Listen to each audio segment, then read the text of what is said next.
I am Judd, former Army Ranger, college linebacker. I've been a strength and performance coach for over 15 years. Let's get into it.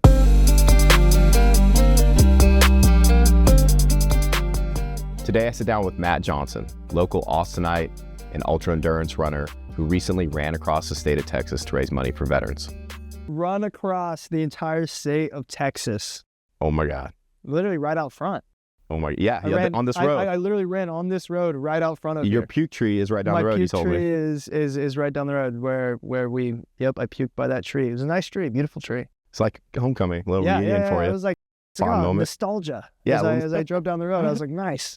You always recognize the trees you puked by. Exactly. That tree will never be forgotten. I'm like, oh, the guardrail, the tree, the pew. I was like, I could see it the in whole third person. Scene. Yeah, it was great. It was great. So 841 miles and like literally ran on foot. Like I get tired driving across Texas, bro. Like I'm not gonna lie, like I gotta stop like Motel 6. I'm still grumpy. Yeah. Like I think you gotta put that in context, how amazing of a feat that is and the resiliency it takes to do that. Yeah, to give people context of like length, right?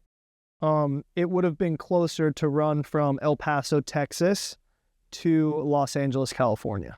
Jesus. Than it would have been to run from El Paso to Galveston. That's insane. Or the entire length of the state of California down the coast is the same exact mileage as... Oh my God. You should do that sometime. Yeah, that would be beautiful. Yeah, really actually, cool. You know, Drew and I have been like looking up new ideas, and I've already sent that one to him where PCH. it's like Oregon to Mexico. Oh, that'd be cool. Yeah, very cool. Yeah, so I could follow you on like a bicycle, maybe. Like yeah. I mean, it should be like bike path the entire way. Like that's what I think in my head, and it's probably just brutal. So, you didn't just run across Texas though. You were an accomplished runner before that. So, Leadville, you ran that, and people aren't familiar. That's an ultra endurance race. Can you go into? It's something like a 50% finish rate for that, right? Yeah, I think it's lower than that. And these are trained ultra runners. Yeah, it's 40 or 30% finish. The Leadville 100, based out of Leadville, Colorado, is the tallest point in the United States. Okay. So it sits right over 10,000 feet, which is 10,000 feet more than where we're sitting right now. So, you know, oxygen is a little less with altitude. And I think that's truly why it's very hard, is because of that. How many miles? It's 100 miles. 100-mile race. 100-mile race. Most of it at altitude. At altitude, it's 50 miles out, and then you turn around and you run 50 miles back. But where they get you as well as the altitude is Hope's Pass. So Hope's Pass is where you climb over 2,000 feet in like 2 miles.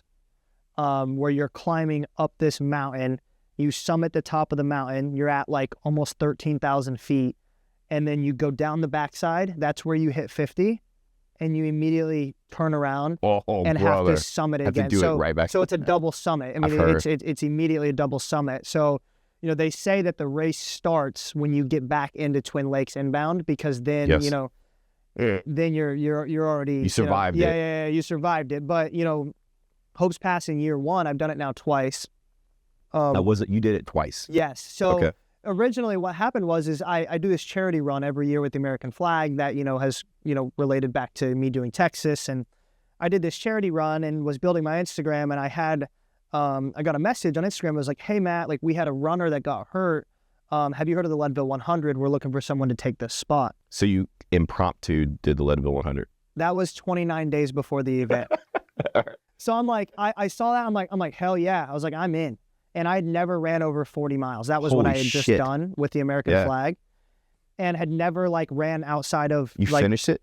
No. Oh my. No. So I get to Leadville on, you know, I didn't have time to train. Like I just went there, summited Hope's Pass, turned around, summited again, made it back into Twin Lakes. I sat down, and my little brother was standing there, and I went, like, I couldn't stand up. Yeah. And my brother had to pick me up and, like, lock my knees. And I walked the next 50K. I walked the next 31 miles. You did finish? I didn't. I made it to 87. Okay. And you have to make it there by 7 a.m. I made it there at, like, 7:04, 7:05. So you didn't quit? And I did not quit. I got cut off. As soon as I came out, they're like, hey, you know, cut off was 7. It's past the cutoff, you're done. My coach used to always tell us, like, we don't ever lose a game. We just run out of time. Yes. You know what I mean? Yes, and that's the mentality that you have to. Yeah, and I think that right there, like, teaching myself that in my very first ultra, like, taking that mentality and knowing that I didn't quit, like, that's what I took moving forward in life, where I'm like, if that didn't break me, what's going to break me moving forward? How long does that take normally? So you have 30 hours to complete the race. The reason I was cut off is I wasn't on pace to make that 30-hour cut. I was at like 27 and I still had 14 more miles to go. Last year I did it in, I think it was 28 hours. But there's a big difference between, people, like, this is why I don't consider myself elite, because like the guy that won it went like 15 hours. That's insane. And then I go 28, and people look at me and they're like, oh, like there's differences. There's always like levels to elite. Yes. Because just being able to move 100 miles on foot by any standard is elite. Yeah. And it is humbling though, to know that like you're doing something that very few people in this world can do, and there's people that do it better. And then there's someone that does it in 15 hours, sleeps through the night, and then comes back and watches me finish. That's insane. like that's the craziest You meet those part. people throughout your life. I consider you one of them, that is just like examples of just something that's almost superhuman. Yeah. You know what I mean? Yeah. And so part of today that I want to talk about is like what led you in that journey to becoming something that in certain aspects is superhuman. Yeah. That, most people consider impossible. Mm-hmm. So, let's start with what was it like being Matt as a kid? Like, what brought you to this point of being able to do this kind of stuff to instill that fortitude inside you? Yeah, like I think back and, like growing up, like early on, right? Like let's go back. I think it was like 8 years old, right? Like let's go back to that time frame. And I think that, early on it was just my mom and I. Like my mom had me when she was, like she got pregnant when she was 16. Had me when she was 17.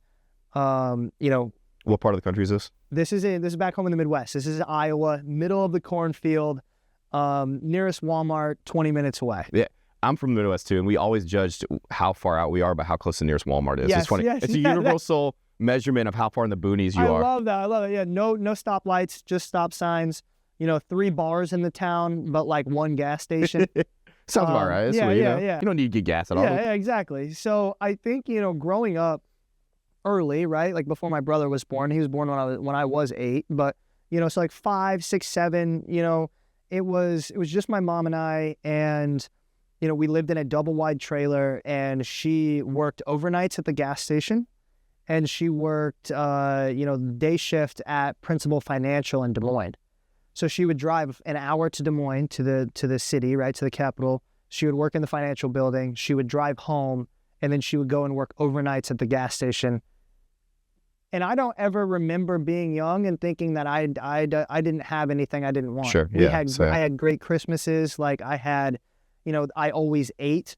Did you recognize at the time how special that was to your mother? That it was. Yeah, never. We don't as kids, right? No, we don't. And not even as kids, not even as teenagers. Like it took me till like 25, 26, 27 today to begin to realize like what she did for me. Yeah. And to be able to realize like those things, whether you realize them in the moment as a human being, what's happening.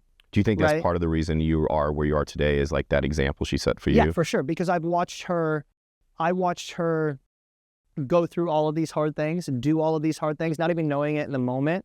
But that's what gave me the realization that, hard is normal. So for me, it was like, hard is watching my mom work 2 jobs. Hard is me sitting at the kitchen table at 5 years old, eating 99-cent macaroni out of a pan, and my mom's crying because I'm going to eat it all, and she's not going to eat that night. Oh my God. That's hard. And I think realizing that as an adult, that running 100 miles compared to your mother not eating just so you could, that which one of those is hard? Mm-hmm. And I feel like, unbeknownst to me, like that's what I carry inside me, and then obviously, as we talked about before, and, many people have heard on the podcast, the mental and physical abuse that we, entailed in the next, 10 years through her ex-husband. And, there was just so many things in life that showed me this is real life hard, that I think that, just like I said, like David Goggins, is quoted saying, in the cookie jar, the things that are in the cookie jar. And for me, it's the real life hard that is in my cookie jar that I draw out of when I am out there doing strength through the trauma that you had to endure. Yes, exactly. And that's the great thing about trauma, right? Is that you can decide how it defines you. Absolutely. And you can take that trauma and you can say, oh, poor me, I'm gonna go and turn to drugs and alcohol and abuse. Or you can say, I'm going to use this to make me stronger and to make sure that I can educate and show people that this doesn't define them. Absolutely. And that was a path at some point that I was presented with, and God willing, I took the right one, I hope. So your mom sounds like an extraordinary person. Amazing. If you could have 3 words to describe her personality, like what she was like, if there's an epitaph on her tombstone, or to just write up, how would you describe your mother as a person? Yeah, she was, we always had fun. Like, we always laughed. Like, I remember, I know all these old songs. Is that where you think you get some of your sense of humor? Because one of the things that drew me to you was your sense of humor. Yes. Because, I know that all these old songs, like, TLC, Scrubs, like the old 90s songs. Because we used to drive around. She used to have a Probe. Yeah. And we used to drive around in the car, and we'd, drive around the square. Yeah. And we'd listen to music. And, it was kind of fun because, we grew up together. That's one of the things I noticed about parents is, how often do they laugh with their kids? Yes. Yeah, and not everything's a teaching moment. Yes. Not everything's about discipline. Do you bond and you laugh with your kids? Yeah. And I feel like you can get through a lot of hardship if you're willing to laugh at your circumstances and laugh through your circumstances. Yes. And I think that right there tells me a lot about your resiliency. Yeah. And, so it was, always having fun, always being able to laugh. She taught me resiliency and being able to overcome. And it was no matter what type of scenario was presented, she conquered that. Do I know what that is now? Not really, because I wasn't there in the moment, being able to see it, but just knowing that I always had a home. Do I know if the bills were paid on time? No, but I had a home. You shouldn't as a kid. Yeah. And I had good Christmases. I had food. I had toys. I had everything that I needed because she was getting the job done no matter what type of, roadblock she was coming to. Whether that even was, my grandparents were a big part in my life, whether that was even asking them for help and them helping, she was able to make it happen. She just kept going. And it was showing that endurance, right? I like it. Yes, and it was I'm showing. Picking up what you're putting down there. Yes, it was showing me that endurance of what it means to endure life. Yeah. And so, number one, having that capability of being emotional and laughing together and having a good time, showing me endurance and resiliency. But as well as she made sure that if I did something wrong, I knew that was wrong. But also something that I was taught in that process was, even if I did wrong, we defend ourselves and our family. Yeah. And for me, it's loyalty too. Yes. And I remember, take this with a grain of salt, but I remember having a conversation with my mom, and it was I did something really bad. I don't remember what it was. And I was in trouble, and my mom was pissed, and it was I don't even care. Probably rooted for Navy. Yeah. It was I don't even care if you if you killed somebody, I would help you. I would help you hide the body. Yeah. But I'm gonna tell you that it's wrong. Yes. So it was teaching me loyalty. There is something to be said there, we got each other's back. 100%. And that was a little dramatic, but to me it was no matter what in the, teaching me what family means. Yeah. And family means we take care of each other. And family can be one person, right? Yes. You know what I mean? Yeah. Family you don't have to have a big family. You have to have one person, right? Right. Or family can be close friends. Yes, exactly. And my close friends, I will, whether they are right or wrong, I will defend them until I can't defend them anymore. Yeah. And that was what she taught me. So friendships take endurance too. Yes. One of the keys to life is endurance, right? Yeah. And you're the physical manifestation of one of the points of life is endure and keep going. Yeah. Right? Yeah. So I would say, those three, being able to laugh, being able to endure, and then the loyalty of, because that's one thing that we'll never question. You can question a lot of the way I was raised and things we went through. You'll never question the loyalty that we have as a family. So laughter, perseverance, loyalty. Yeah. 3 things that describe your mother. Yeah. You still pretty close to her today? Very much. Yeah. When I moved to Austin, she moved to Texas as well because So have you had a chance to express to her in similar terms what she meant to you as a kid? Not one-on-one, but I know she listens to every single podcast and she'll text me. She watches this one. She will. She'll text me after every single one, and sometimes like I'll tell a story and she'll text me and she'll be like, "It didn't happen like that. It happened like this." And so she's heard every podcast. She knows.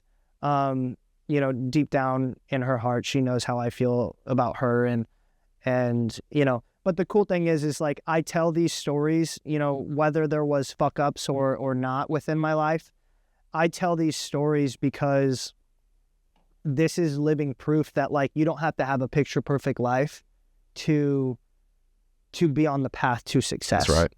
And sometimes not having a picture perfect life creates the things that you will need to find that success later. Yes, 100%. Your curses are your blessings, right? 100%. If, like you said, you look at them the right way and use them for what they could do for you. The obstacles away kind of thing, Yeah, for sure.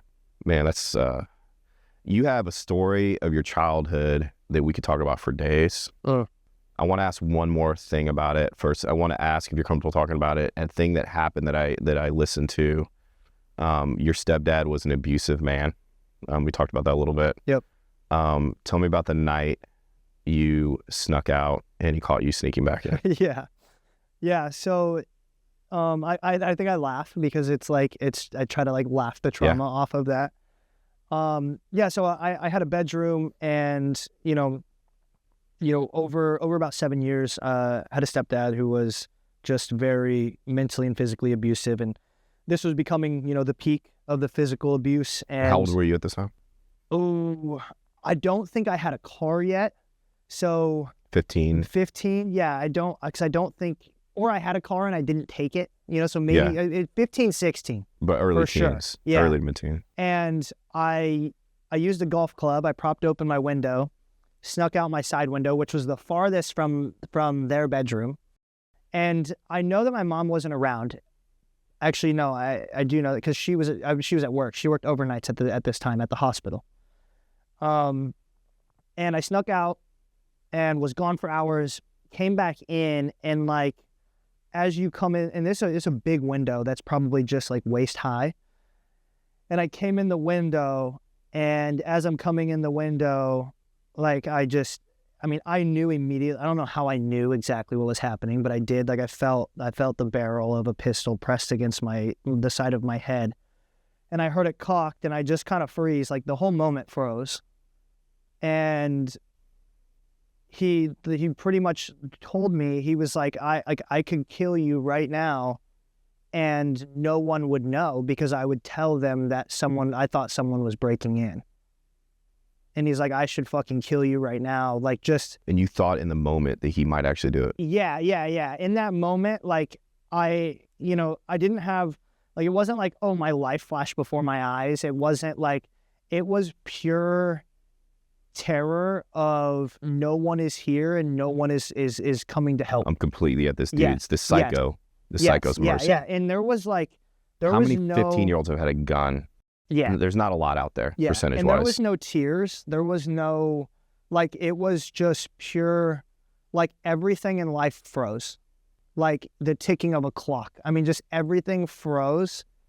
And I don't even know how long that session lasted. I don't know how long that moment lasted. And then he kind of just pulled it away and walked out of the room. And I just sat there in silence. Like I didn't know. Holy crap. I didn't know what to do. I didn't know. And I've trauma blocked that. So I can't even see past that moment. Like I can't even see him walking out of the bedroom. I can't see any of that. Did you tell your mother about it at the time? I didn't. And because as a kid, you don't want to put your mother at risk because there's nothing she can probably do about it. Right. And so you have to just hang on to all that. I mean, and that was, we talked about when the camera was off, like that was like days after or weeks after, like I watched her being drugged to her bedroom by her hair.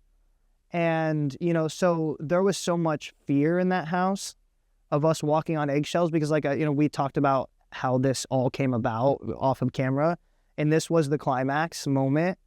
And, so for me, like, I remember I was on the phone with my mom. I remember driving somewhere here in Austin, like where I said something on the phone about like my little brother and I, we were locked in a bedroom while she was gone one day.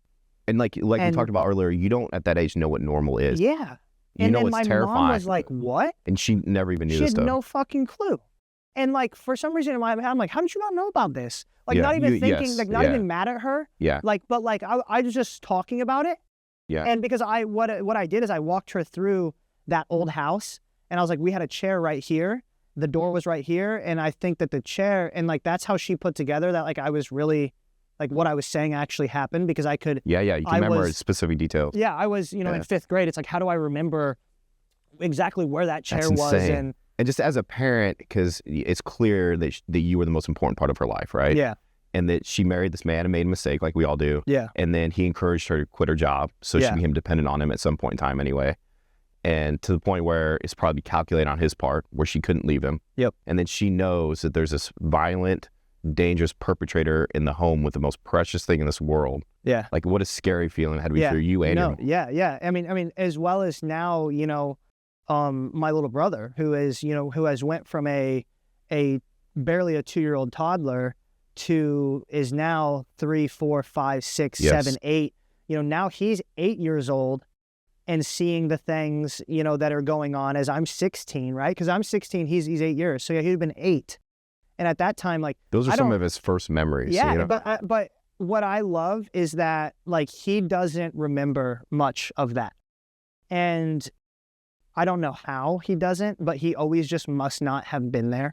My older brother will tell me things that happened too, and I don't remember them. I think our childhood brains, we internalize it, and it traumatizes us still, even if it's not a conscious memory. Yeah. But I think it's an effort to protect us. Yeah, he knows things that went on, but I don't think he ever laid eyes on them, which is grace. And you did. Yes. Like, briefly, because we do have to move on, but you talk about your stepdad, like, going to Mexico and buying pills and putting them in your pocket at the time, like putting you in the middle of things. Yeah. Where you were old enough to maybe later kind of figure out what he was doing. Yeah. Everything has been re-internalized and brought, in full circle to me as an adult, and seeing things, especially the more that I speak about, like, that's why I don't shy away from speaking about it, because the more that I speak about it, the more that it comes to me, the more that these visions of what I saw come back to me, and they allow me to see them. And I feel like, they're having domestic abuse in your household is not an abnormality in America.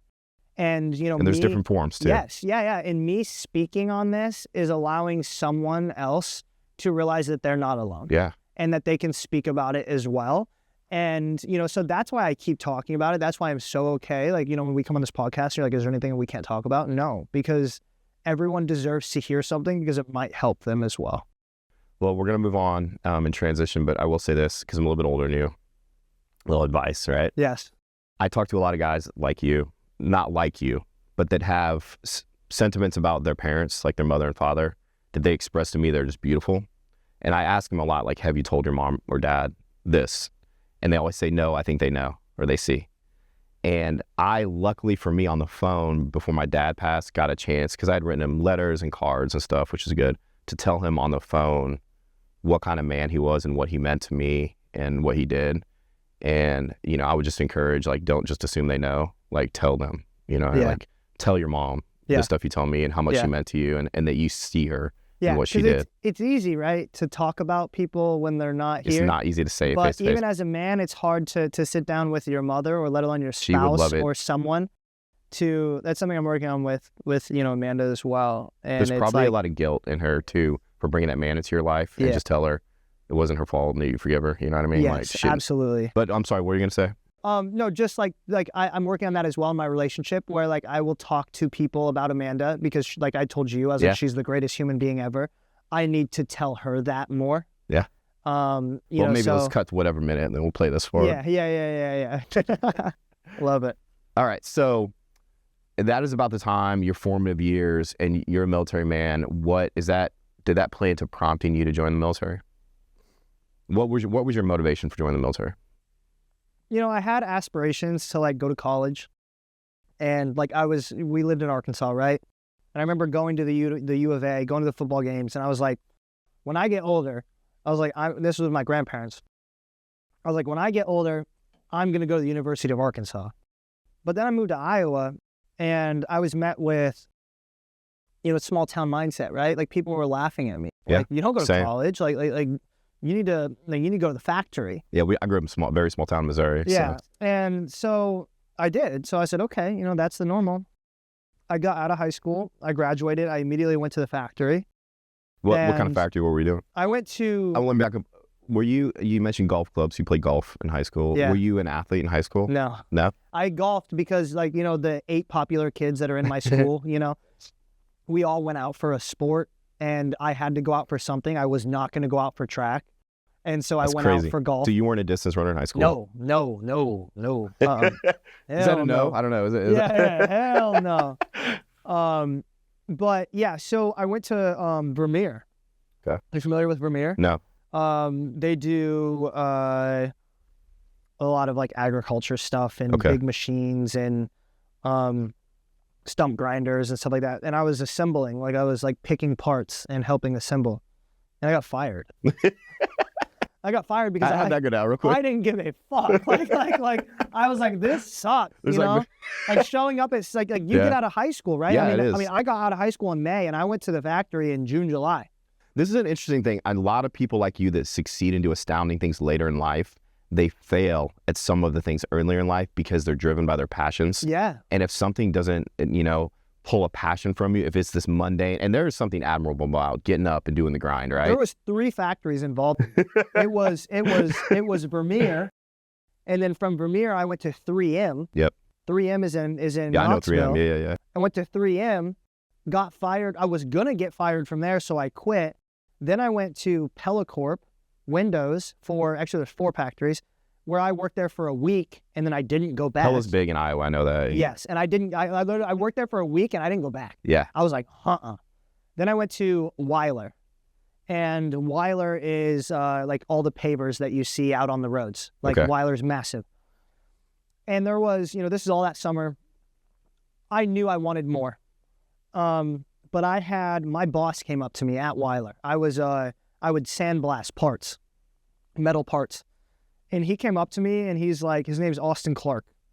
And he came up to me, and he's like, why are you here?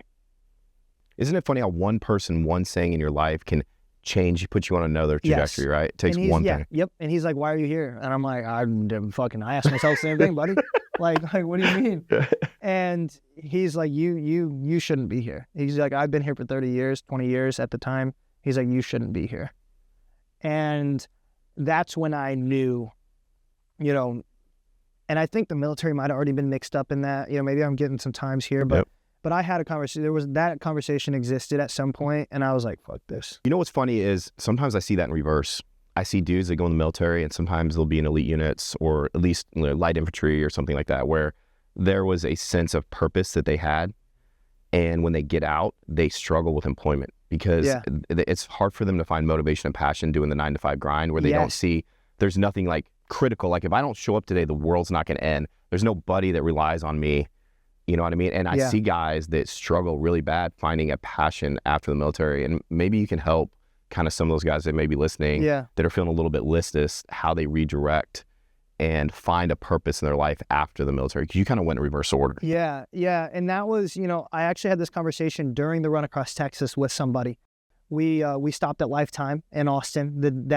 Probably the same day or the day after I saw you out west, and he came up to me and he's like, I'm struggling, and he's like, I get out, I feel like I left my guys, like I feel lost. And I remember telling him, people get so caught up on like, oh, I'm gonna try this, and they're like, oh, I hate it. They're like, oh, my life sucks. Like I tried that thing and I don't like it. I didn't find running until 2021, right? Like I didn't start running until 2021. So you've run the Leadville 100 twice, and you ran across Texas, and you've been running now for a total of less than 4 years. I didn't run my first marathon until January of 2022. Dude, that is astounding. Yeah. Okay. But what were you saying? Sorry. No, it's that right there, right? Like just because, like, don't put a time frame on yourself. Try everything. find that you have to have a passion in your life, whether that's basket weaving, whether that is basketball, whether that is running. You have a God-given passion inside of you. Yes. But not everyone unlocks it. And they don't unlock it because they don't try a lot of different things. They try one thing, like, I didn't like that. Yep. Like, all right, now I'm going to play pickleball. Or what I don't I see too is that people try to earn a living to make money, and they hope that they're going to stumble into their passion doing that. Yes. And I always tell people, and I don't know what kind of advice it is, but it's worked for me, is whatever your passion is, pursue that with passion. Just try to survive. Do what you need to do to survive while you pursue your passion. And if you pursue your passion hard enough, you're going to end up making a living at your passion. Yes. Because we naturally work hard at what we love. Yes, which is how, fast forward now, right? From me joining the military, yes. I'm in the military for, at this point I joined in 2014. So it's probably 2022. I raced in 2022, my marathon. And then I had a lot of success very early. I went sub 3 in the marathon, and then I won. And then I won a 50K like 2 months later. And then I went top 10 age group. So there's a little bit of Ironman. natural skill that's always been there that you just didn't know you had. But where did it come from? Yeah. Right? Because then you think, for me, I don't have any athletes in my family. I hear that a lot. So though. it's which part of that with endurance running though is just the fortitude and the pain. Yes. That you can endure. Yes. Yeah. Right? Because it's like if you can put yourself through something over and over and over and over and over again, you're obviously going to get good at it. Being willing to expose yourself to discomfort repeatedly. Yeah. Yeah. And that was, going back to, as I'm 2022, I start racing. I'm taking leave. I'm working in recruiting. The recruiting commander is getting pissed off because I'm sending him my schedule, and I'm like, these are the races I have to do. And he's kind of getting a little upset at me. And then something happens somewhere where they're like, you're done. You this is too much leave. You're going to use up all your leave. Because then I was begging them. I'm like, please, forward, give me leave. Or, help me. I'll come in and, help me figure this out so I can go do this. Because at the same time, I was passionate about promoting the guard. Yeah. While I was doing. It's funny how myopic some of the leadership can be. They don't see the bigger picture. Yeah. And there was definitely, don't get me wrong, I had some great leaders, but I had more non-great leaders than. You learn a lot from everybody. Yes. Great leaders and not great leaders. So at that time, I was like, I need to get out. And, I had no plan at all. And leading into, the big bang, what I call it, is, I got married super young. Nothing wrong there, right? Just got married. She wanted to go this way. I wanted to go this way.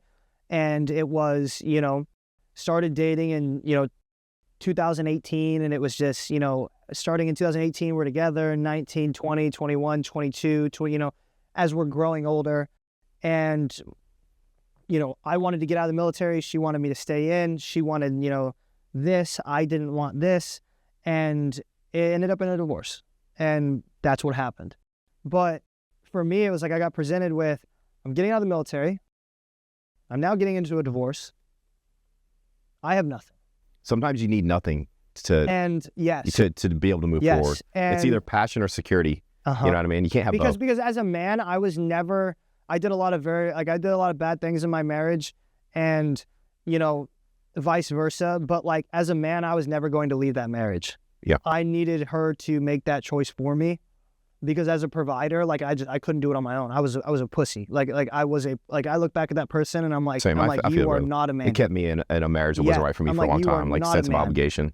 And I remember sitting upstairs in my bedroom. She left the house, and I was sitting there. Long story short, I hate to use this as a crutch, but I was debating. I was like, I'm either going to kill myself or I'm going to move on.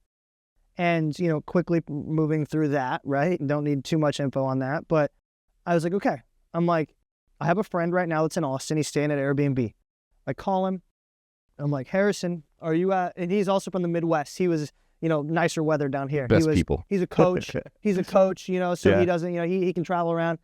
And I'm like, I was like, are you in Austin? He's like, yeah, I'm still here. I was like, can I come stay with you for a little bit? I'm like, when are you leaving? He's like, yeah, come stay. He's like, are you good? I was like, I'll talk to you when I get there. I loaded up a black tote, what you throw your dirty clothes in. I loaded that up with clothes, just stuffed it with all my clothes, and grabbed Ash my healer. We got in the truck and I drove 15 hours to Austin, all in one shot. Similar story for a long time. Everything I owned, including my dog, could fit in a Jeep. You know what I mean? Everything I owned. Yeah, and I left everything. I left the couch, I left the TV, I left it all. And I moved to Austin. And, that was the greatest decision I'd ever made. But where I'm going with this is, thinking about the military and thinking about struggling. Like, I didn't have a plan. I just knew that I'm like, okay, I'm an online coach. As in, like, I had like 4 athletes that I was coaching running. I was like, I'm an online coach. I was like, I'm going to coach people. And if it fails, I'm going to live under a bridge. And I moved to Austin. And there was 60 days and no, it was 51 days and 6 Airbnbs. And then how did you earn money during that time? Did you just take on odd jobs or? No, I was just coaching. So when I moved down, I had $3,000 in my bank account, and then I was making about $3,000 coaching. So what I did is I just, I would make that $3,000 and that's why I kept popping from Airbnb to Airbnb, because I could get a week discount. Oh yeah. That was smart. Yeah. So, I, went from Airbnb to Airbnb, I was still racing during that time. Like, ran the BPN Marathon, did Ironman Texas. And then I had an opportunity that I found a house to move into, and I found roommates. And it was like, rent's going to be $1,000 a month. I'm like, hell yeah. And, my roommates weren't moving down here yet. I had my Ironman bike, and I needed to put a deposit down on the house. So you did Ironmans as well? You swam? I did Ironmans as well. Wow. So I sold my Ironman bike, put a deposit down on the house. They're like, great story. They're like, you can move in. I'm like, hell yeah. Great story. I literally get Ash. We get, we're packing up the truck, like, just everything we have. We get there. I walk in the house, empty. And I'm like, well, I need a blanket. I'm like, fuck yeah. like this is great. I have a picture on my phone of my bed, like on the floor. Yeah. That in my bedroom. And I went to Walmart and I bought like a $40 bedding set. I bought a California King set because I was like, I'm going to have a California King. Good news about Austin is the Walmarts are closer. Exactly. You know what I mean? So I'm like manifesting this California King. So I have this bed That's laid awesome. out. I have like 2 pillows. It's massive, just a blanket.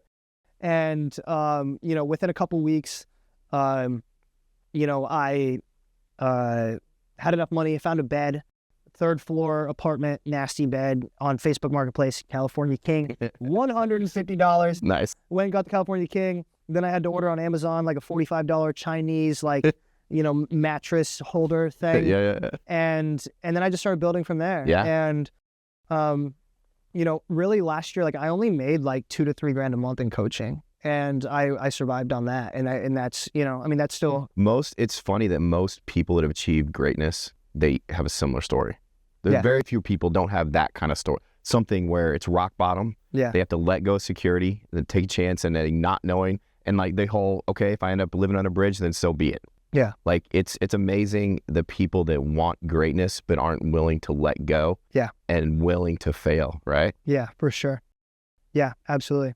And so your Instagram, how many followers do you have? Quite a few. Yeah, right under 250. How did that blow up for you?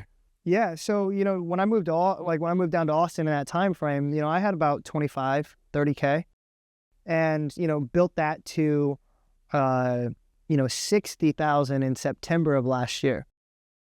And in September, I did the Leadville 100, and then immediately after that, I went to the Bronx and I raced the 10-miler with the pros, and I ran a 54-minute 10-miler, which is like a 5-something pace for 10, right? So I went from running very, very slow to very, very fast. Yeah, it's completely different. In that race, I fractured my leg.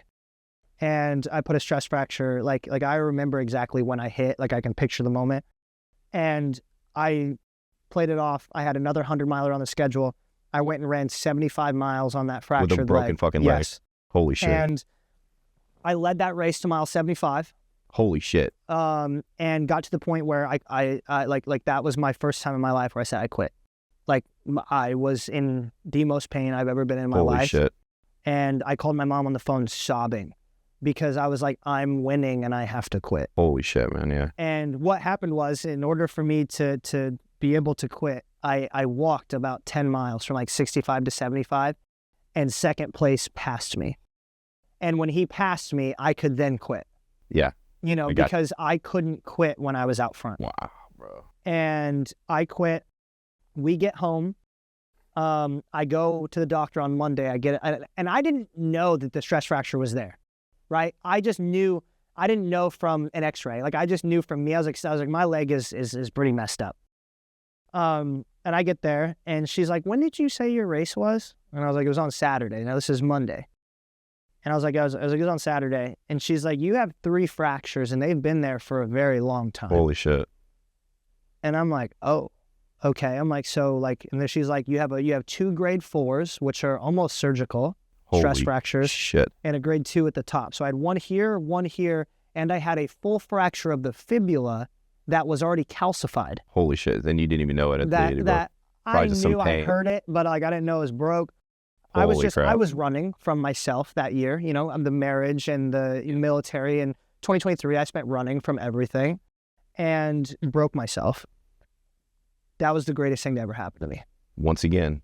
Ever. Curses, blessing, obstacles are the way, right? Like the divorce was the tipping point, but the greatest thing that ever happened in my life was me fracturing this leg in 3 spots. Explain. Because in that moment, I was go, and I now had no fucking choice but to sit down and sit in my own misery. And that was the worst time of my entire life, September, October, November. And I sat in that, and I met with a friend, Matt Choi, who is a phenomenal storyteller. He tells all these stories on Instagram about, you know, marathoning, and he's a phenomenal human being. And I sat down with him, and I'm like, I don't know what to do. I'm like, all of my content is about running. I can't run. I'm going to delete my Instagram. Like, this sucks. I'm going to give up. I hate myself. And we all have those moments, right? Yes. You know what I mean? I had this sitting in Sun Life on South Congress, and I remember the exact conversation, and he goes, all you need to do is learn how to tell stories. He's like, if you can tell story A, B, C, and D to 4 different audiences. Once again, 2 things. People think that people don't succeed, don't have those moments, and they do, right? Where they think they're going to quit and they're down. Yeah, oh yeah, I was ready. I was ready to just give up. A human being that was there at the moment you needed, whether they be the guy at the factory that said, you're not right, or this guy like learned how to tell stories. Yes. Small things that make profound impacts, right? 100%. Go on, I'm sorry. No, that's great to add. And so then, you know, this is October leading into November, and I'm like, great idea. So I start taking my military humor, which everyone sees now. I didn't have that yet. Well, I wasn't showing that yet. Yes, yeah. And I'm like, how can I bring my military humor into this super serious ultra endurance space? Because there's a lot of endurance guys out there. Yes. Right? That are phenomenal on Instagram. I don't follow a lot of them because that's not what I'm into. I followed you because of this, the way you told stories, because of your personality, right?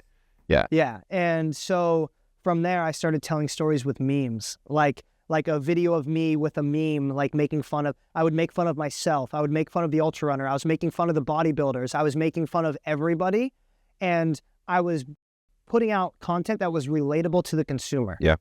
And you were being yourself. And I was being myself in the process. I feel like people think to succeed on social media, they need to be fake, right? They need to create a persona. You have to be you. Yeah. And unfortunately, if you don't have a persona, then it's gonna be hard. 100%. Because people come to me all the time and they're like, how did you do it? And I'm like, I have no fucking clue. Like, I don't know. I just did it. Like, there's no secret sauce. Same. I just started putting stuff out. And you get a lot of bad advice along the way. Don't talk about this, hide this, don't say this. No. I mean, I have people coming to me. Troy Peterson with ValorFit came to me about one thing that I posted, and he was like, why did you say that? And I'm like, and then actually what he said then is he goes, that was my first thought. And then he goes, and then Tiffany, his wife, came to him, and Tiffany was like, because that's who he is. He doesn't hide anything. Same. And, you know, so in that process, went from 60K to then I had 1 week where I had 3 reels. 1 for 4 million, 1 for 6 million, 1 for 12 million. And I went from 60 to 100, and then those kept rolling from 100 to 150. And then I started copying the reels I was making that were then going, because once you get the snowball effect, as I'm sure you know, once you get the snowball effect of one, everything starts popping off. So then I just started copying everything and throwing it all out there, and it went from 100 to to 150. That's another great point. Same thing happened to me. Like I had just a couple reels early on. Mine's been about a little over a year since my Instagram took off. That went viral or whatever you want to call it. And so the people out there on Instagram that know they have something special, that know they believe in themselves and they put out good content, just grind and believe in yourself. It just takes one. You can contest it. You can confirm me on this. Your reels would go viral. This is when you know your reels are going viral when people start shitting on you in the comments. Oh yeah. And then I don't handle that very well. That is the best because people start shitting on you in the comments, and then I like comment back like I'm like, dude, you're so right, or like something like that. And then they keep commenting, and then it pushes it even harder. Yeah. And like Amanda posted the reel of Milo, the puppy that we got, and it went to like 500 or like 300K, right? She only has 4,000 followers.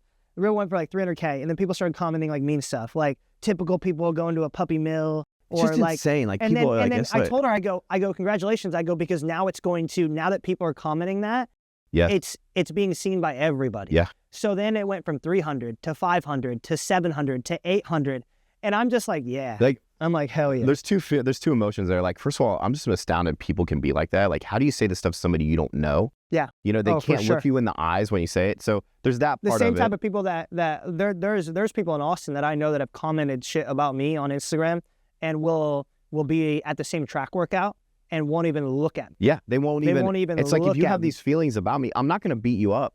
You know what? It's not like I'm gonna punch you in the face. No, but still have the courage to like say it to my face. Oh, exactly. Yeah. Yeah. I'm like, what's funny is like no one has ever in person said any of those things to me in person. Never. You know, Sometimes I read comments and I'm like, if I was walking down the street, would you just look at me and say that? No, never. No, and no. I think that is the biggest thing for me is just the cowardice behind it. Yeah. If you have these feelings and you want to say it, just being a coward and not saying it. Have you seen the reels where I've taken the comments? Oh my God, they're the best. Yeah. So I have like a little series. I actually have another one that I need to film. I have them all screenshotted, and it's like coffee and hate comments. And I'm like, no, that's my favorite one. I'm like, welcome to coffee and hate comments, where I drink coffee. Bro, we gotta sit down and have coffee because I got a few of my own that are pretty good. They're pretty. And then some of them are pretty funny. I'm like, that's pretty funny. And I just like read them off, and it's like people that are like, you know. Because I'm 5'7", 130 pounds, and people are like, oh, like, dude looks like a goblin. Or like, I was running so much last year, someone called me a baked bean because like I was running so much outside, I was like brown. So with the trolls, if it's funny enough, if it actually is funny, I'll let it slide. I'm like, all right, still a dick move, but at least that's funny. You know what I mean? That's what, we got to sit down and compare. Hey, I got some good ones. Sure. But like, too, they don't realize, and like you talked about it, like you're helping me build my business. Like you're working for me for free. Yeah, that's why and you know, giving this to anyone that's on Instagram, my number one piece of advice, unsolicited, is engagement is what pushes your content. I fucking hate when I see people that make no comments back to people that are commenting on their posts. Exactly. And to like me, be a real human or talk to people, right? Yes, to me, I will make it a priority. I will post something, wait 5 minutes, go in, comment back to all 10 people, put my phone down, wait a half hour, get a 5-minute time frame, sit down, comment back to everybody. Like if you go look at any of my reels, and unless it's like once it hits like 300, 400,000, you can't keep up. Yeah. But like, go look at any of my reels, and I promise you 95% of the comments, I comment back to people. Everyone. DMs too, man. I was spending hours in the DMs responding to questions. Yeah. To where it didn't make financial sense. You know what I mean? Yeah. But still, you're a human being, and somebody has an issue or a question, and you just feel, you know, if you're a real person, you feel compelled. Because then what do? They come back and they support you. Yeah. And that's what, like, to me, like, that's why I have such an engaged community, because they know, oh, Matt Johnson posted, he's going to say something back to me if I say something to him. Yeah. Or like, I love when they call me by my first name. I like it because it's like I feel like they know me. You know what I mean? Yeah. Yeah. Like, I mean, people will be like, hey, any advice for shin splints? And I'm like, rest. And if it doesn't get better, go see a doctor. Like how hard is it to say rest? And if it doesn't get better, go see a doctor. Yeah. Send. Same. You know, I mean, it's not hard. Like, hey, it is a big time commitment though. And that's another thing people don't. It is. Like the making the reel and the working out, that is such a small piece of your job on social media. It's engagement with people that have invested in you to follow you and comment. Is being a real human and communicating with people on a real. Because you also have to look at it like, guess what? Those people helped me pay my bill. Exactly. If I didn't have them, I would have nothing. Exactly. And like yesterday, I posted about the ValorFit, right? Like, I'm like, me running for 841 miles didn't magically make money appear. Yes. Every fucking person that donated money made this happen, not me. I was just a pawn in the game. I was just a person doing something. I didn't take $30,000 out of my bank account and just give it to ValorFit. It came from 340 donations. Exactly. And that's the same thing as Instagram, is it's like, I thank you for allowing me to have this platform. I'm grateful for everybody, hate comment or no comment at all. Thank you. So we talked about resilience and we talked about gratitude already. Yeah. You know what I mean? It's funny. Those are like two of my three, resilience, gratitude, accountability. Yeah. You know what I mean? I'm grateful. I mean, it's I'm blessed by God for sure. Like, I am favored by God. I am blessed by God. And, that was a big thing too, like meeting Amanda, because during that time, right, the broken leg, guess what? Sure enough, I meet Amanda in December and we cross paths again. Where crazy, like wild enough, a year ago. Where if you hadn't done that, maybe you wouldn't have met her. Maybe things would have been different, right? Exactly. And we had actually there's a picture at BPN HQ during an athletic event, and she's standing right behind me a year before. Really? Yeah. And we didn't even meet. That's funny. And, so meeting her, she reintroduced me back into my faith. I put everything into, trusting God with what he wanted me to do. And my life has been nothing but success since then. Like it wasn't just me having a conversation with Matt. Like, it was me having a conversation with Matt, me meeting Amanda loving me the way I've never been loved in my entire life, bringing me back, allowing me the opportunity to go to church with her, inviting me to church, me seeing how great I felt at Red Rocks in Austin, and just reestablishing my relationship with God and putting my belief in what do you want me to do? I've always found that, I'm a believer too, that as long as we're driven to help other people and we commit to that, God will make it happen. He'll take care of us. Like, yes. He doesn't promise us an easy life, right? Yes. Our lives will be hard. And that's part of the point, right? Because that's the only way we learn, is through a very hard life. But, and that's what faith is. This life is supposed to be hard. We're on earth. Exactly. The life after is the life that's not hard. Exactly. And so that's something people don't understand. They think that faith is like, oh, I don't have to do anything. God will take care of me. It's like, no, you do whatever you can do and you do it for others. Yes. And God will make sure that you can continue to do that. Yes. And that your life won't be easy, but it will be full. Yes. So my question to people, would you rather have an easy life? Because there are a lot of people out there have easy, empty lives. That's what got me to join the military at first. I was living in San Diego. I was a bouncing personal trainer, living on the beach. I had an easy life, but it was an empty life. Yeah. So you have to choose. Do you want an easy life or do you want a full life? And yes. if you have a full life, it's not going to be an easy life. There's going to be a lot of pain, physical, emotional, pain that goes along with that. But it will be a full life that you can look back on and you can see how you impact others. Yes. You're clearly impacting people. Yes. Yeah.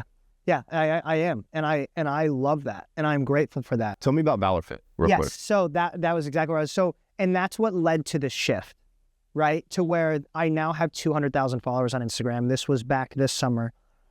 And I'm like, what do I do with it? Right? Like it's the Spider-Man, this responsibility, and it's like, what do I do with it? And that was where I made the decision to, I talked about this in a clip and it went for like 300, 400K. And it was like, I didn't deploy. I never got the chance to deploy. And to me as a young man, 18 years old, I'm like, fuck yeah, like I'm going to go fight for my country and I'm going to, blow shit up and shoot big guns and, which I got to do back home. That was cool. But like doing it, not to sound, first world here, but like doing it for what I thought I needed to do it for. And I never got the opportunity. And then I see all of my friends who got the opportunity who come back and like they are like even in 2015, 2016, 2017 are fucked up. Yep. And it never goes away. Yeah. Yeah. And so for me, it was like, how can I use this platform now that I've been given to still assist those who were able to give a sacrifice to their country? And I think what has happened now is I've taken this shift and I feel like God put me in the military to understand the life, to be relatable to the veteran, but to be someone that has the platform to be their voice and to fight for them and to help them because they might not have that platform, but they were able to go and do the job that they were called to do. Yes. And there was a shift, and that was when I found ValorFit, and ValorFit is going to forever be so important to me because fitness changed my life. Because ValorFit is a charity that puts veterans into the fitness space. Yeah. So like ValorFit, like, and this isn't like, ValorFit doesn't get discounted gym memberships. They don't get like they go to CrossFit where membership is $200, $300 a month, and they say, hey, I have Matt who is a veteran and needs to establish a new family to get away from alcohol and drugs. I need to put him in a gym. He's going to come here for 6 months. 6 times 2, I'm going to pay you $1,200. That's fantastic. And ValorFit hands a $1,200 check to the CrossFit gym, and then we'll assist that veteran in the process. That's fantastic. Now they're starting ValorFit CrossFit, which is their CrossFit gym in Des Moines. Very cool. To start, be able to better do the process. Man, that's fantastic. It is like a physical fitness outlet is so crucial in life. You know what I mean? Well, especially to deal because, with trauma and everything else. Why they were thinking CrossFit was like the team aspect, right? Like, working out with others, community. Not just working out. Yes. Not just working out in a gym. And some people, they work out by themselves as a way to process trauma as well. But it's very important to have a community. Well, and it's very important to at least get your foot in the door and learn fitness first. Learn fitness the right way. Absolutely. Because that's how I found ValorFit. Was I was running, and I went to my friend Tiffany, who was in E6 at the time, and I'm like, hey, I'm not having a good time. And she's like, have you heard of ValorFit? No, I haven't heard of ValorFit. Give Troy Peterson a call. Called Troy. I'm like, hey, Troy, Tiffany told me to what's ValorFit? And he's like, go down to CrossFit Merle Hay, talk to Rex, and he'll get you set up. Like, okay.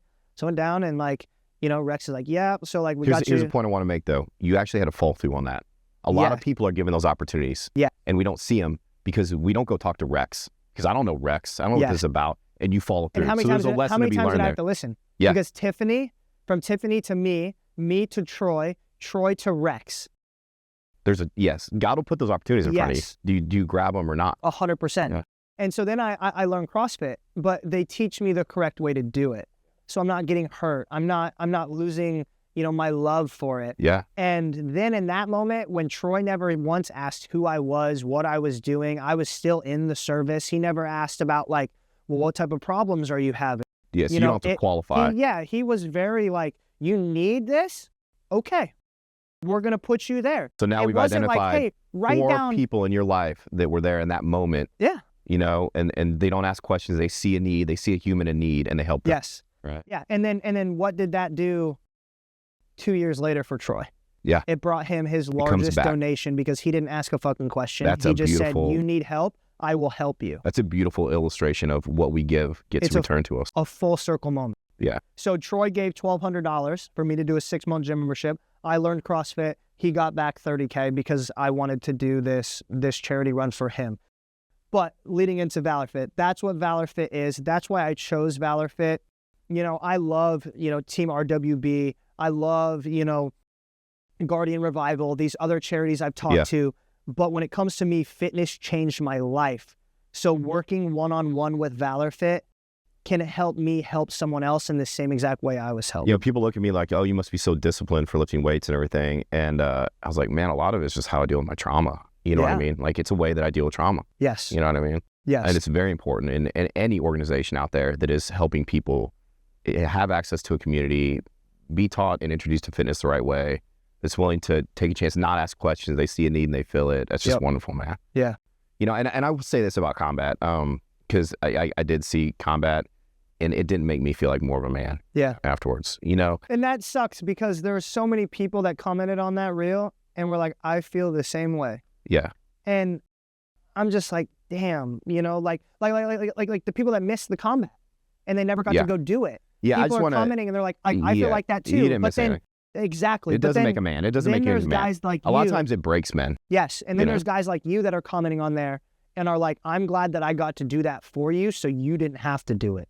Okay. Well, I made those words up, but you know what I mean? Yeah. Where people are like, why do you want it? Yeah. Just kind of like what you said, where you're like, I've been there. Doesn't do anything more for you. It really doesn't. I just want to talk to the young men out there. I'm going to ask you what your advice is in a second to young men that want to join the military, but I just don't think that combat is necessary to build a man. Yeah. You know what I agree. mean? And a lot of times it ends up breaking men for the rest of their life. And then in the moment, you don't feel super courageous. You don't necessarily feel like a coward either. You're just confused. You feel frustrated. You see things that affect you the rest of your life. You feel like there's things that are just outside of your control, you know, and then the rest of your life, it's sometimes a lack of control. Like you just feel like just because it's so sudden and it's not like the movies. It's very violent. It's very confusing. It's people you know that are just not there anymore, or they're that die in front of you in agonizing pain. Yeah. That's not what makes men. Yeah. You know what I mean? So anybody out there hoping to join the military to see combat, to turn themselves into a man, I just would hope they sit down and reconsider that for a second. Yes. Yeah. I'm not trying to discourage that, because we need combat soldiers too. Yes. But if combat is your number one priority, you do not have a powerful why. Yeah. And you probably won't even make it. Yes. And then at the end of the day, you're there not, you know. You're not there for the right reasons. You're not there. You know what I mean? So what would you tell people if they're going to sit down and they are considering joining the military? What advice would you give them? I love this question because I was able to serve as a recruiter before I got out. And I was able to see the good things, and I was able to see the very bad things as well that are done. My number one advice would be to exploit the military for your own gain. And what does that mean, right? Like, let's say that you have this calling to serve in the military, but you're like, man, like, I really want to be a nurse, right? Like you have a love for the military, you have a love for the nurse. And those two things aren't mutually exclusive. You can serve and benefit from your service, right? Exactly, yes. So my advice to somebody would be, like, there's people this works for, but there's people that it's not. You know, if you're like, I want to join the military and I want to go be an 11 Bravo and I want to blow shit up. 11 Bravo is an infantryman, right? You go and you get training on how to kick in doors. My advice to that young person would be to not choose 11 Bravo right away, because you are a young man and you might not have the capability of making the correct decision. I realized when I was 11 Alpha, I was the same officer. I realized when I get out how few career opportunities there were for ex-junior military officers. Yes, for sure. So you want to be able to set yourself up for success outside of the military. So what that means is my advice to you, if you are getting ready to go in the military, is to choose a job that you can go and learn a trait, learn that trait, do it in the military, get paid to do it, get paid to learn it. You're not paying to go to college. You're being paid to learn this trait. And then apply that. If you like it, keep doing it. If you don't, after your contract, change your MOS and go do a different job. Yep. And learn a different job. And then after your contract, now you're 3 years in, you're 6 years in, switch your job again. And I want to remind people too, our country benefits from that, because not only are you serving in the military, the skill they're teaching you when you get out, you become very valuable to the country as a civilian worker. Yes, for sure. Yeah. And so for me, it was like, I don't want to relate this to me at all. That's the advice, is choose something that you can utilize later in life.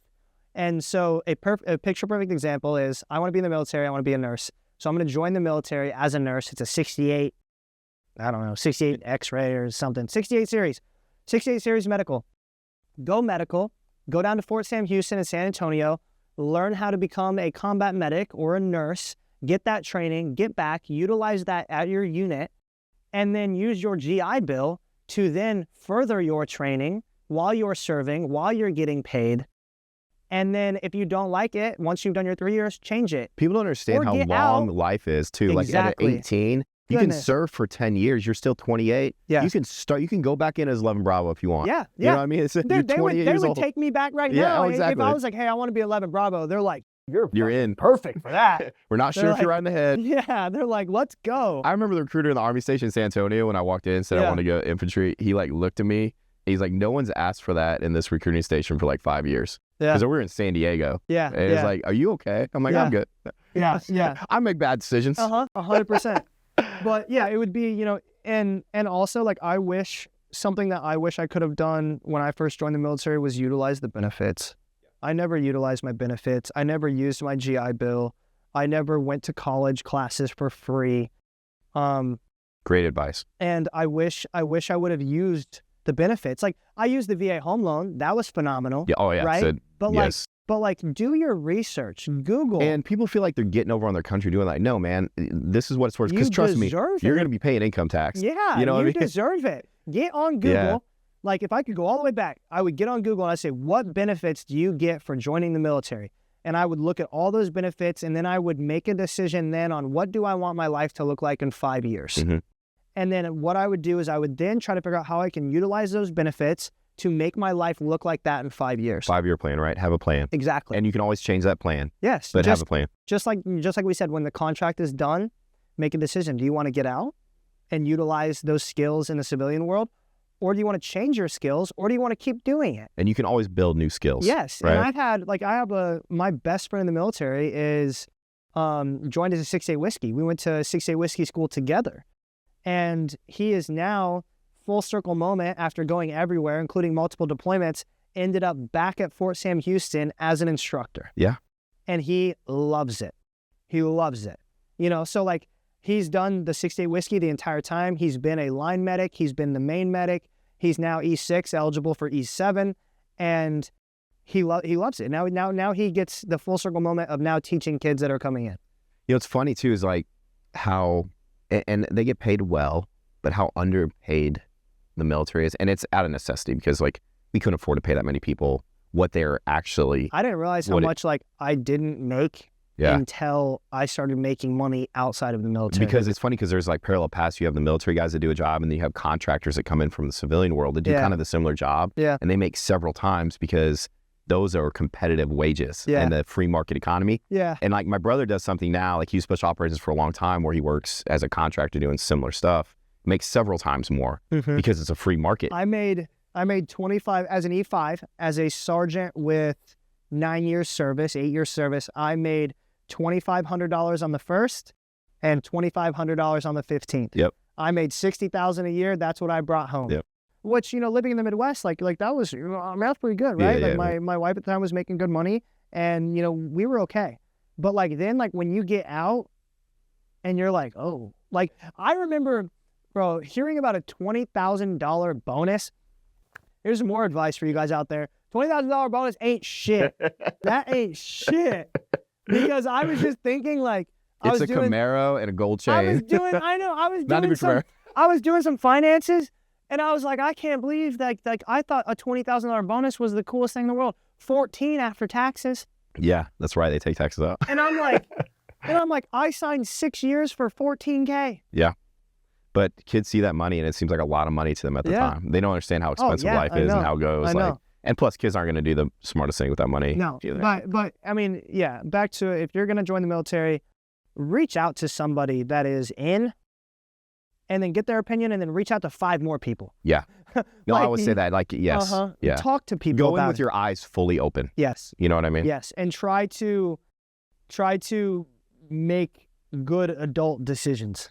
I remember. Think about your future self when you make your first decision. What advice would you give to yourself? Yes.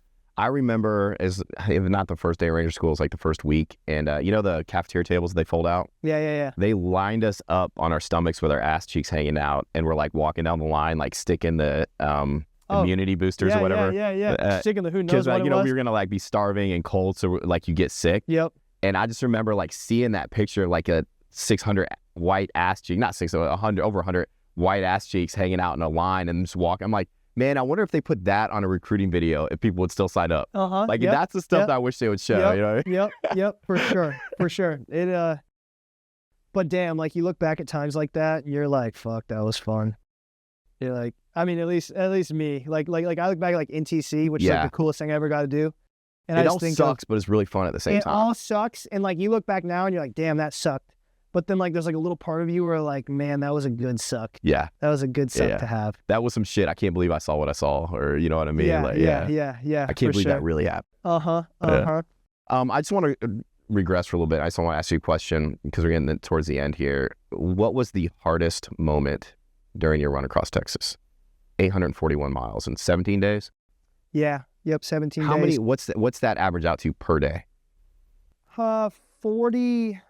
47, I think. We finished in... So almost 2 marathons a day. Yeah, what is that? 841 divided by 17. We're Army here, we're not Air Force, so yeah, we need calculators. 49.47 miles a day. So you're doing almost 2 marathons a day for 17 days. What was your hardest moment during that time? It's hard to really pinpoint, because there was many hard moments. To really give something that might be relatable to the audience, the hardest moment, I had a breakdown, sobbing in the back of the van on about day 8, because I realized that the pain was so excruciating and it wasn't going to go away until I finished. Explain how it feels physically. Yeah. So, I mean, my legs were heavy, right? Think about you hit a heavy leg day and your legs are heavy, right? I mean, because I didn't have a lot of pain anywhere other than what I'm about to tell you, but imagine you hit a heavy leg day and your quads are fried, your glutes are fried, your hamstrings are fried. But where I was having problems was my feet, the bottoms of my feet, not blisters. I don't think I had any blisters. I wonder how many steps that is. It was 100,000 steps a day, 1.8 million steps. And it was in the most pain I'd ever been in my life because of the bottoms of my feet, my muscles, my tendons, it couldn't things that we're just not used to hurting. Yes, yeah, and that's what I took to my crew chief, Rob, who was special ops Navy, and I'm like, which was great to have someone like that crew chiefing you, and I was like, Rob, my feet are fucked. I'm like, what, what do, and he's like, yeah, you're running 50 miles a day. Like, your feet are going to be. Another good voice in your life to be they're going to be fucked. I was like, you're doing something that's bad for you. Yes, yeah. But then, it was just I was expecting it to go away, and I just had this epiphany on day 8 where I sat in the van and I bawled because I was like, I'm not going to quit. Yeah. I was like, so I'm about to experience this until I'm done. And that was the first time that. And notice it's day 8, so you're not halfway done yet. It's right before you get to that halfway point. It's still uphill. Yeah, and I couldn't, I knew that, that was the first thing in my life that I could never run away from. And, I knew in that moment that there was no choice but to endure. And that broke, that broke me that day. That broke something inside of me, which, is probably going to be rebuilt back up, yes, right? We have but, to break that sometimes, fucking broke me. Yeah. And because another I good remember, lesson, men and women that do great things, they get broken, right? Yes. They break down, they cry in the back of a van. Yes. They have weak moments, right? Yeah. And I mean, and that's something, I'm very vulnerable, and I'm very I don't hide things. That's going to be a huge, I think that's going to be a huge part of the documentary. Drew filmed it all. And even he podcasted after Across Texas, and he talked about that moment too. So it affected everyone. Yeah. Because he was like, it was hard it's for me. It's hard to see. He's like, it was hard for me as a friend to he's like, I wanted to tell him it was going to be okay. He's like, but I have to film this moment. Yeah. And, he's like, I had to just kind of put my head down because holy it was shit. starting to affect me. Holy shit. And that was the moment, and just like I said, it broke me. I knew that I couldn't avoid it. I couldn't run away from it. I couldn't press the stop button. I couldn't, because quitting for me was not I was going to. You even asked Drew this. He said this to my manager, Lee, says, he's like, there was no question whether or not it was going to be done. The question was, how long were we going to be out? Yeah. And so everyone knew it was going to be done. But for me, it was just, it was I'm going to have to face this until it's over. There's no running. I mean, there's so many lessons to be learned there.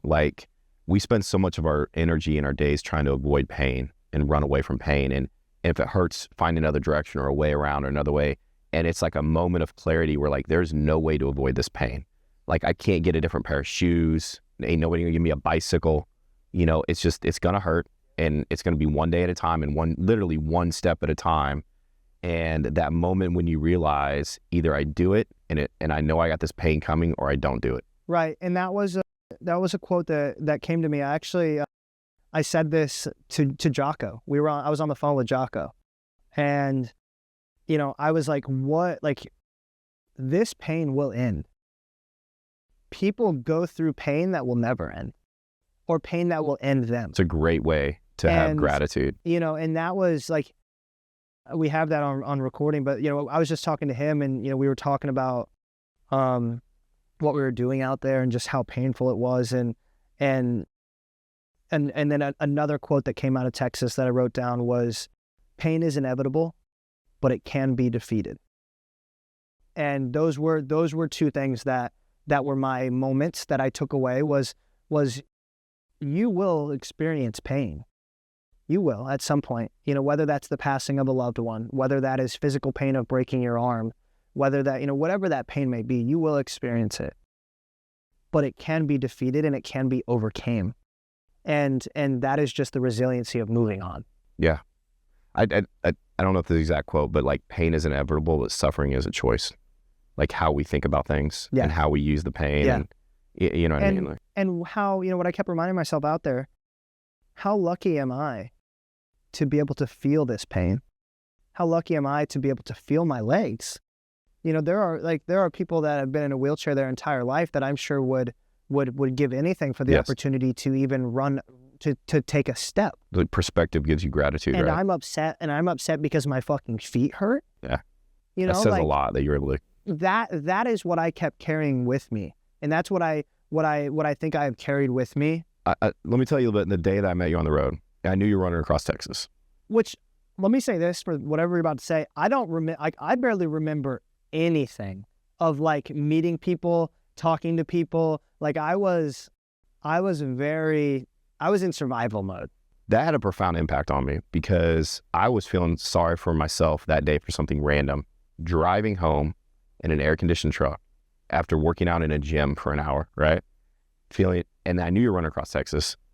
And that's when I knew what to look for. I saw you running ahead of that van. I'm like, that's Matt Johnson. And I pulled over and you were so gracious to me and took the time to talk to me during that run in the middle of and I could tell you were suffering, like how hot you were. It was bad that day. Yeah. And it was like 100 degrees outside. And I'm about to get back in my truck and drive home. And this dude is out there running 800 miles for other people. And it helped put things in perspective for me. Like seeing you that day helped me. Yeah. And then I was like, I got to talk to this dude. Yeah. You know what I mean? So I love that. And that was something big for me. Like I was so grateful for everybody. Like anyone that there was plenty of people that did that same thing. And I was always just like, no matter what, like I wanted to like thank you because you helped me as well, right? You just saying hello, me seeing you, and it's like, man, like I know this guy, military ranger, like this dude is like when you left, actually I do remember this, when you left, I wrote like, Drew was like, who is that? And I was like, that's a bad motherfucker is who that is. But I was belly aching that day. Yeah. I was belly aching about something in hindsight was, and we all have that moments, right? Of just feeling down and sorry for ourselves. Yeah. Or something in hindsight and perspective is just bullshit. Yeah. You know what I mean? Yeah. Because you were suffering way more than I was suffering physically. Yeah. Yes. And there are people suffering way more than even you were suffering. 100%. And if we can see that in perspective, it helps us deal with whatever we're going through on that day, right? Yes, which is, I think that is the beauty of social media. Yeah, it really is. That is the it gets beauty demonized a lot, but there's... That is the beauty of, we have the capability of sitting here right now talking to cameras, that someone will see this and someone will be affected by this. Yes. In a positive way. Yes. That is why I love this shit. Like that's why the comments don't matter, the hate doesn't matter, the time doesn't matter, the money doesn't matter, because at the end of my life, it's not going to be about the hate comments and the money and the time. It's going to be, to me, it's the etches in my tombstone of this is how many lives this man changed. Absolutely. That is what, that's why I will take any time to talk about anything like this. Because the more lives that you can change, the more that you are, for the better, the more that you are, furthering the kingdom, right? You leave a footprint on this earth. Like people will forever remember me because they'll talk about it. No one's going to remember our names or what we did past a couple generations, but the things that we did will leave impacts and echoes moving forward. And your life will continue on in the impacts we make, even if it's anonymous. Because, if you do something profound now that affects somebody, like the people that affected your life when you needed it the most, sent you, they left an echo, right? Or a wave that reverberated through you. Yeah. And will carry it. And then 3 generations, that wave will live on. Yeah. Even though the source of that wave is long forgotten, anonymous. Right. It's not your name that is important. It's like what you do in this world, right? Yeah. Yeah. And it's, we can get past our own sense of self and pride and understand that it's like, what I'm doing in this world is what matters, not who I am and my name and my memory, not just a tombstone or a statue, right? Yeah. So anonymous, great people throughout history, such as yourself, that leave reverberations for long after you're gone. Yeah. I just commend you, man. You have no idea how much I look up to you and respect you. Which and just blows my mind. For how hard it is, the things that you do and what you've overcome as a young man and had to use those and used negative things that happened to you to create positivity in this world. You know, and it sounds like you have a lot of forgiveness. You understand that like your stepdad was an evil man, but it doesn't sound like you hold a lot of hate in your heart every day for him. You don't focus on negative energy. You move forward and just focus on how you can help other people. And I think that's just a great. Yeah. I mean, I think, you know, that it's a very important trait for people to have. You know, you have to realize that, you know, like I look at my life and my mother's life and the way we're living our life. And I'm telling you, I'm 95% sure he's cracked out on the street somewhere. Yeah. And is no longer working a 6-figure job. He has reaped what he sowed. Exactly. Yeah. So like you have to realize, you know, while there are levels to this, I believe that there are levels to forgiveness. You know, what he has to live in now is 10 times worse than what I could have ever done to him. And even if he's a millionaire right now, yeah, still, it's a dark world that he lives in day to day. You will have to live with the fact of what you have done. Yes. Because it is in your mind. Yeah. Just curious, who is your favorite athlete of all time? If you have one, if you think one, and how did they impact your life? Man, impact my life. You know, I'm going to give you this is funny, might not relate very much to anybody, but fun fact about me, I professionally raced cars. Okay. Dirt cars. Why did I not know this? Yeah. So it's not well known. Okay. So I used to race sprint cars, which are these cars on dirt. Yeah. In the Midwest. You're familiar? Oh, I know. I've seen them. I've seen those races. Okay, yeah. so I used to race in Knoxville They have like Raceway. the spoiler on top, right? A little bit. Holds them on. Yeah. So I used to race in Jackson, Minnesota, Knoxville Raceway. No shit. And now, are you familiar with Kyle Larson? Yeah. Oh, yeah. Kyle Larson races NASCAR. Kyle Larson, grew up in go-karts and then moved to dirt cars and then moved to late models, which is a whole different dirt car, and then moved to NASCAR and then comes down and wins the Daytona 500 in NASCAR and then comes down and wins the Knoxville Nationals, the biggest sprint car race in the world. And then he goes and he'll race go-karts for fun and like win these big go-kart races.